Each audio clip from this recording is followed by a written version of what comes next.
Algebra 1 students, welcome to your 8.7 notes on factoring special cases. The big idea is that some trinomials can be factored by reversing special case multiplication rules. So we have a squared plus 2ab plus b squared equals a plus b squared. You'll also see a squared minus 2ab plus b squared can equal a minus b squared. And then finally we have our difference of squares. So it's going to be a squared minus b squared equals a minus b times a plus b. Alright, so here we go with number 1. We basically need to recognize that this is in the form of a squared plus 2ab plus b squared. And so then we can figure out that this is going to be x plus 3 quantity squared. If we were to factor this out like we had done in 8.5, we would basically be looking for two numbers that multiply together to get 9 and two numbers that add together to get 6. And in this particular case, it's one of our special cases because if you were to do it that route, you would see it like this. It would be x plus 3 and x plus 3. So we simplify it by writing it like this instead, where it's x plus 3 quantity squared. Alright, so for number 2, I'm gonna show it to you this way first so that you guys can kind of see where we're getting this information from. It's in the form of a squared plus 2ab plus b squared. And if we were to do this factoring just like we did in section 8.5, we would notice that it's x plus 7 times x plus 7.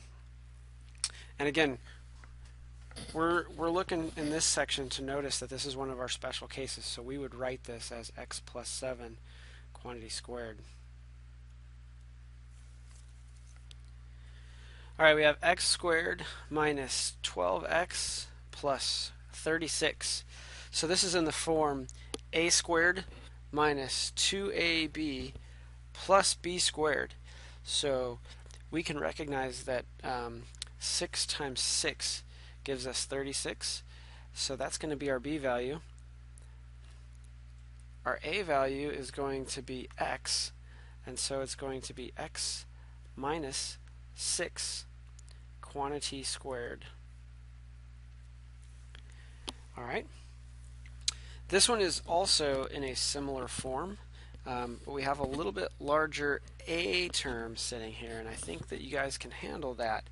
It's still in the form of a squared plus 2ab. Actually, it's in the form a squared minus 2ab plus b squared. And so when you're dealing with this one, you just need to figure out that 3 times 3 is going to give you 9. 5 times 5 is going to give you 25, and we have this minus sign in the middle here that we need to deal with. So we end up with 3x minus 5, and that quantity is squared. And that takes care of. Alright, I think you guys probably remember from our previous test that Mr. Bear really likes to find the difference of squares. I think they're easy. I still think they're easy. This one is going to be the difference of squares using 12. So it's x minus 12 and it's x plus 12. Done with number 5.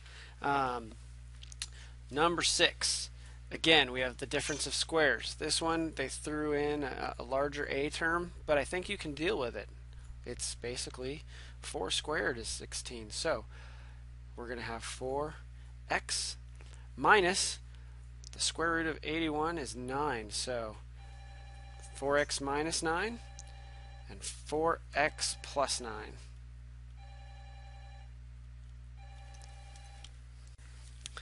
Okay, for number 7, that one is in the form of a squared plus 2ab plus b squared. So we can recognize that pretty quickly. The square root of 64 is going to be 8. So this is simply going to be x plus 8 quantity squared. If you were wanting to go back and check your work, you could actually break this out and FOIL it out, or use the distributive method, or use the tabular method. In fact, on one of our previous quizzes, somebody that got a 100% on their quiz and got a sticker, they did that on every single problem. There was work all over the page, and I was glad to see it, because it meant that they cared about their grade enough to work hard for it. So there we go. Alright, so on number 8 we notice that we have an a squared minus a 2ab situation. Let's make sure I put that in the same form that you guys are going to see in your notes. So we've got 2ab plus b squared. So on this one, we can notice that 2 times 2 multiplies together to get 4. So we're gonna have a 2x sitting here in the beginning, and then we're also going to have a negative 1, and that is going to be squared. That's how we do number 8. Okay, for number 9, it is a difference of squares. So we can notice that we have a 5x minus 3 and a 5x plus 3.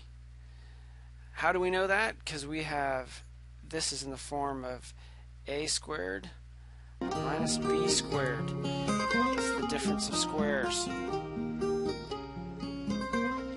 And folks, that is the end of your notes. Thank you very much for joining us. Have a wonderful day.